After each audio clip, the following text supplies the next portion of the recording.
तो दोस्तों movie explain series में आपका फिर से स्वागत है। आज हम बात करने वाले हैं आयरन मैन 3 मूवी की।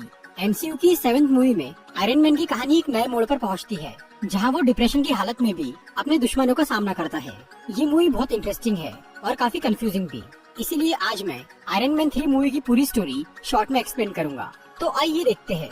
तो मूवी की शुरुआत में 1999 का टाइम दिखाया जाता है। उस वक्त टोनी स्टार्क एक टेक्निकल कॉन्फ्रेंस अटेंड करने के लिए स्विट्जरलैंड गया हुआ था।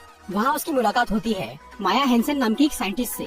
माया ने एक्सट्रीमिस्ट नाम का एक ऐसा फॉर्मूला बनाया था जो कि किसी भी लिविंग ऑर्गेनिज्म को रीजनरेट और एनहांस कर सकता था, लेकिन उसके इस फॉर्मूला में अभी भी कुछ कमियां थी, इसीलिए वो टोनी स्टार्क से मदद मांगती है। उसी रात माया और टोनी से ऑल्ड्रिच किलियन नाम का एक साइंटिस्ट मिलता है, जो कि एडवांस आइडिया मैकेनिक्स नाम की कंपनी का मालिक था। वो टोनी और माया को अपनी कंपनी ज्वाइन करने का ऑफर देता है। टोनी किलियन को बोलता है कि वो उसकी कंपनी में इंटरेस्टेड है और वो उससे मिलने का झूठा वादा करके वहाँ से चला जाता है। टोनी की इस हरकत से किलियन उसका दुश्मन बन जाता है। दूसरी तरफ टोनी माया का भी साथ छोड़कर भाग जाता है, इसीलिए वो भी उससे बहुत नाराज होती है। फिर माया किलियन की कंपनी ज्वाइन कर लेती है और वो उसके साथ मिलकर अपनी रिसर्च को आगे बढ़ाती है। एक्सट्रीमिस्ट की वजह से किलियन का हैंडीकैप सुधर जाता है और वो बहुत पावरफुल बन जाता है। फिर वो दूसरे अपाहिज लोगों का भी इलाज करना शुरू करता है, लेकिन जिनकी बॉडी एक्सट्रीमिस्ट को एक्सेप्ट नहीं करती वो लोग उससे बॉम्ब की तरह फट जाते हैं। माया और किलियन एक्सट्रीमिस्ट को सुधारने की कोशिश में लगे रहते हैं। दूसरी तरफ टोनी स्टार्क न्यूयॉर्क में लोकी के हमले के बाद से बहुत बेचैन था और उसने अपनी सेफ्टी के लिए कई सारे एडवांस आर्मर बना लिए थे, लेकिन फिर भी उसे बार बार घबराहट के दौरे पड़ रहे थे। इसी दौरान अमेरिका में मैंडरिन नाम का एक आतंकवादी तबाही मचाना शुरू करता है और वो कई जगहों पर बॉम्ब ब्लास्ट करवाता है। ऐसे ही एक ब्लास्ट में स्टार्क इंडस्ट्रीज का एम्प्लॉय हैप्पी बुरी तरह से जख्मी हो जाता है और वो कोमा में चला जाता है। इस घटना से टोनी स्टार्क बहुत गुस्सा होता है और वो सरेआम मैंडरिन को धमकी दे देता है, जिसकी वजह से टोनी के घर पे मैंडरिन का हमला हो जाता है। टोनी किसी तरह से वहाँ से बच के निकलता है और वो रोज हिल नाम के एक शहर में पहुँच जाता है। वो वहाँ इसीलिए गया था क्योंकि उस शहर में भी कुछ ऐसे बॉम्ब ब्लास्ट हुए थे जो कि मैंडरिन की किए हुए ब्लास्ट के जैसे ही थे। वहाँ पर टोनी के सूट का पावर खत्म हो जाता है, इस वजह से वो न्यूयॉर्क वापस नहीं लौट पाता, इसीलिए सब लोग समझते हैं कि टोनी उस हादसे में मारा गया।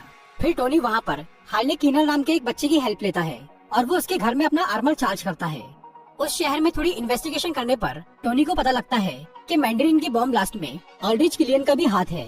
फिर टोनी सैटेलाइट की मदद से मैंडरिन की लोकेशन ट्रैक कर लेता है और वो मायामी जाकर उसे पकड़ लेता है। वहाँ टोनी को पता चलता है कि वो मैंडरिन कोई आतंकवादी नहीं है, वो तो बस एक एक्टर है जिसका असली नाम ट्रेवर स्लेटरी है और वो किलियन के कहने पर मैंडरिन का रोल कर रहा था, क्योंकि किलियन के एक्सट्रीमिस्ट के टेस्ट में लोग धमाके से मर रहे थे। इसीलिए उसने कानून से बचने के लिए मैंडरिन का नाटक शुरू किया ताकि सबका ध्यान उस पर से हट जाए। टोनी की इस पूछताछ के दौरान किलियन का एक आदमी उसे पकड़ लेता है। इसके साथ ही किलियन पेपर पॉट्स को भी किडनैप कर लेता है और वो उसकी बॉडी में एक्सट्रीमिस्ट इंजेक्ट कर देता है ताकि पेपर को बचाने के लिए टोनी एक्सट्रीमिस्ट की कमियों को ठीक कर दे। लेकिन तभी माया को एहसास होता है कि किलियन गलत कर रहा है, इसीलिए वो उसका विरोध करती है, जिसकी वजह से किलियन उसे मार डालता है। दूसरी तरफ लोडी यानी वॉर मशीन यूएस के प्रेसिडेंट की सेफ्टी में लगा हुआ था। उसे मैंडरिन की गलत लोकेशन देकर पकड़ लिया जाता है और फिर किलियन उसका आर्मर छीन लेता है ताकि वो उससे प्रेसिडेंट तक पहुंच के उन्हें किडनैप कर सके। इस काम में वाइस प्रेसिडेंट किलियन की हेल्प कर रहा था। इसके बदले में किलियन उसकी बेटी को एक्सट्रीमिस्ट से ठीक करने वाला था। इसके अलावा किलियन प्रेसिडेंट को मार के वाइस प्रेसिडेंट को उनकी नौकरी दिलवाने वाला था। इससे नया प्रेसिडेंट किलियन के काबू में आ जाता और वो इनडायरेक्टली अमेरिका पर राज कर पाता। फिर किलियन अपने एक आदमी को रोडी का आर्मर पहनाकर प्रेसिडेंट के पास भेजता है और वो उन्हें किडनैप कर लेता है। उधर टोनी और रोडी किलियन की पकड़ से छूट जाते हैं और वो दोनों उस जगह पर पहुंचते हैं जहां पर प्रेसिडेंट को कैद करके रखा गया था। उसी जगह पर पेपर भी कैद थी। वहां पर किलियन और उसके कई सारे सोल्जर्स प्रेसिडेंट को मारने वाले थे। टोनी वहां पर अपने प्रोग्राम जार्विस की मदद से अपने सभी आर्मर्स वहां बुलवा लेता है, जो कि वहां के सभी सोल्जर्स को मारना शुरू करते हैं। रोडी प्रेसिडेंट को लेकर वहां से निकल जाता है और टोनी पेपर को बचाने की कोशिश करता है, पर वो बहुत ऊंचाई से नीचे आग में गिर जाती है। फिर टोनी और किलियन आपस में लड़ाई करते हैं, लेकिन टोनी उसके आगे कमजोर पड़ने लगता है। तभी पेपर वहाँ आकर किलियन को मार डालती है।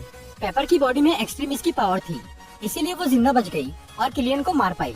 फिर टोनी अपनी जीत की खुशी और पेपर की खातिर अपने सभी आर्मर्स को ब्लास्ट कर देता है।